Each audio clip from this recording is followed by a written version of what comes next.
Sean todos bienvenidas y bienvenidos estudiantes de la sección de adultos a esta tercera cápsula. Prácticamente en esta vamos a presentar la temática y el título de hoy, que es América Latina ante la Guerra Fría. Bueno, para comenzar, después de la Segunda Guerra Mundial, prácticamente América Latina la presenció desde una distancia los problemas más que la Segunda Guerra ocasionó en el continente europeo. Sin embargo, eso no significa que en ella no hayan participado países latinoamericanos como el caso de Brasil, Colombia, México o incluso Chile, pero este último entró como al final. En vista del conflicto también de la Segunda Guerra, también ocurrieron conflictos internos dentro del mismo continente, como la Guerra del Chaco entre Bolivia y Paraguay.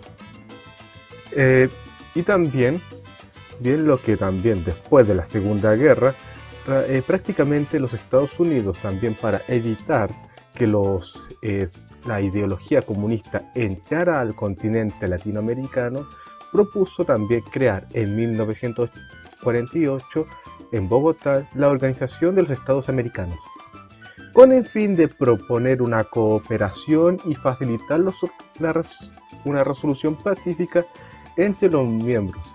En la actualidad aún sigue existiendo, pero a mediano más o menos, no con tanta influencia como la ONU, probablemente tal, o como la Unión Europea. Así luego, al haber experimentado también distintas crisis y conflictos internos, estos países como México, Uruguay, Brasil, Argentina y Chile habían logrado consolidar un cierto nivel de estabilidad política, aunque no necesariamente democrática en algunos sentidos. Sin embargo, hay otros países que ni siquiera lograron como consolidar una institución democrática, como Colombia, Ecuador, Bolivia, Perú y Paraguay, o en menos medida Venezuela. Y en muchos casos existían gobiernos militares y violentos de manera política. En otras ocasiones, en la América Central y el Caribe, la situación era similar casi como a los grupos anteriores, aunque marcada por una mayor influencia por la intervención norteamericana, que más tarde lo veremos más adelante. En algunos aspectos económicos, en América Latina eran bastante inferiores a las potencias europeas. También poseía un sector industrial relativamente avanzado, aunque algunos también menos incipiente, el avanzado por lo menos en Argentina, y un poco incipiente era como México, Brasil y Chile, y que estos albergaban como una clase media por lo menos algo robusta, que básicamente también tenía protagonismo en las actividades políticas y culturales. Ahora, en América Latina existía una serie de movimientos revolucionarios que utilizaban la vía armada para lograr el poder. Uno de ellos que existió fue la Revolución Cubana en 1959, derrocando al gobierno de Fulgencio Batista, que estaba vinculado a la intervención norteamericana y con un alto grado de corrupción. El líder de la revolución, Fidel Castro, instauró un gobierno socialista en la isla, con medidas como la reforma agraria, la expropiación de las importantes empresas, que era la tabaquería, las productoras de ron y azucareras estadounidenses, que pasaron a ser estatales. Con ello, las relaciones entre Cuba y la Unión Soviética se fortalecieron. Así, la revolución fue tomada como un modelo para muchos movimientos de izquierda latinoamericanas, básicamente también impulsados por Ernesto Che Guevara. En Centroamérica surgieron múltiples guerrillas, fundamentalmente rurales, como el Frente Sandinista de Liberación Nacional en Nicaragua, o las Fuerzas Armadas Rebeldes FARC en Guatemala. En Sudamérica, en cambio, se destacaron en Bolivia el Ejército de Liberación Boliviana, liderado por Che Guevara; en Colombia, las Fuerzas Armadas Revolucionarias de Colombia, las FARC; y en Chile, el Movimiento de Izquierda Revolucionario, el MIR. En esta influencia, la de la Revolución Cubana trajo con una respuesta un movimiento contrarrevolucionario, lo que polarizó el desarrollo político en la época. En la actualidad, por lo menos en algunas marchas o presentaciones, vemos todavía en los sectores políticos de izquierda las banderas muchos del MIR, pero la vía armada actualmente no es factible o viable para las democracias de hoy. Y también las FARC en la actualidad aún sigue existiendo, pero se convirtió en un movimiento político en Colombia, que básicamente fueron algunos ya desvinculados de la vía armada también. Sin embargo, en su momento las FARC dejó como un saldo tanto de 200.000 civiles y uno de ellos estaba como vinculado a los derechos del niño y de la niña, probablemente tal. Los Estados Unidos sobre América Latina. Desde la doctrina Monroe y a comienzo de la Guerra Fría, los Estados Unidos tenían que cuidar su espacio de influencia cercano a su territorio, es decir, los países de América Latina, ejerciendo mayor poder en América Central y en el Caribe, como en el Canal de Panamá, en la dictadura de Batista en Cuba o el golpe militar en Guatemala en 1954, donde el gobierno de Arbenz, con la reforma agraria, expropió y distribuyó terrenos de la compañía United Fruit Company, de inversionistas estadounidenses.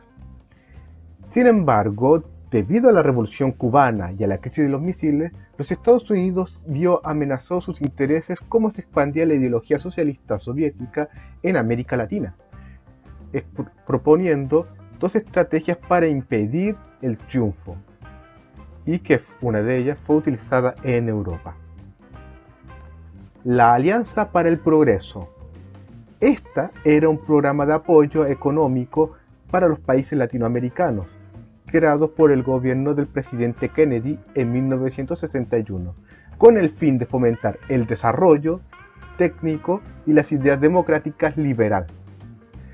Sin embargo, este programa perdió dinamismo, ya que no tuvo los resultados esperados, ya que los recursos asignados no eran como suficientes. En la actualidad podemos ver como lugares en Puerto Montt como la población Kennedy básicamente fueron invertidos o inversiones con dineros norteamericanos después del terremoto del 60. Como también la otra estrategia que se vio fue el Plan de Seguridad Nacional. ¿En qué consistía este plan? Bueno, desde la década de 1950 los militares empezaron a postular que los movimientos de izquierda constituían una amenaza interna para los países de América Latina. Y para lograr detenerlo, las Fuerzas Armadas debían optar una estrategia de orden y seguridad al interior de cada país, excediendo su rol tradicional. Así, en la Escuela de las Américas, una institución estadounidense ubicada en Panamá, entregaban instrucciones a militares latinoamericanos sobre métodos para aplacar movimientos revolucionarios. Y, a juzgar de lo que ocurrió después, aparentemente funcionó. Ahora, a partir de 1960 nos encontramos con una América Latina altamente polarizada, con un incremento de los movimientos revolucionarios de izquierda y el surgimiento de grupos contrarrevolucionarios, en donde intervenían los Estados Unidos era en países cuyos proyectos políticos eran cercanos al comunismo, dando como resultado una serie de dictaduras, siendo a una oposición violentada a los movimientos de izquierda. Prácticamente de todos los que eran como socialistas, comunistas o prácticamente que representaban la idea de izquierda eran como atrapados, juzgados, exiliados y en otras ocasiones fusilados. Así, en 1964 ocurre un golpe de Estado en Brasil por las Fuerzas Armadas, activando la doctrina de seguridad nacional. Lo mismo empezó a ocurrir en las dictaduras militares de Uruguay, de Chile, Argentina, Paraguay y Bolivia. Dichos países se involucraron en la Operación Cóndor en 1975, un plan de coordinación de inteligencia de servicios de seguridad de las dictaduras para mantener el orden establecido y respaldado por los Estados Unidos y la CIA. En otros casos, los gobiernos militares tomaron unas medidas muy cercanas a la izquierda, aunque rechazando siempre el comunismo, como el caso de la dictadura de Juan Velasco Alvarado de Perú, que promovió la reforma agraria, la estatización de la banca y la nacionalización de empresas estadounidenses, que ello trajo mucho problema con la diplomacia hacia los Estados Unidos. Uno de los rasgos en común en América Latina en sus dictaduras fue la violación a los derechos humanos, que, según los archivos del terror en Paraguay, la Operación Cóndor dejó un total de 50.000 muertos, 30.000 desaparecidos y unos 400.000 presos. Hoy en día existen agrupaciones de derechos humanos que intentan juzgar a los responsables de los crímenes de lesa humanidad, como la Madre de las Plazas de Mayo en Argentina, que demandan la aparición de los detenidos desaparecidos de sus familiares, o el actual Instituto Nacional de Derechos Humanos, creados para vigilar y demandar transgresiones u omisiones del Estado de Chile. Bueno, en conclusión, prácticamente existieron una serie de movimientos revolucionarios que estaban atados más a la izquierda y movimientos contrarrevolucionarios que a veces eran de civiles, como el caso de Patria y Libertad, o también que algunos eran apoyados, una oposición que era apoyada por la CIA o por el gobierno norteamericano, donde se fomentaron las dictaduras en América Latina. Bien, pues esa ha sido toda la cápsula de hoy, así que nos vemos a la próxima cápsula.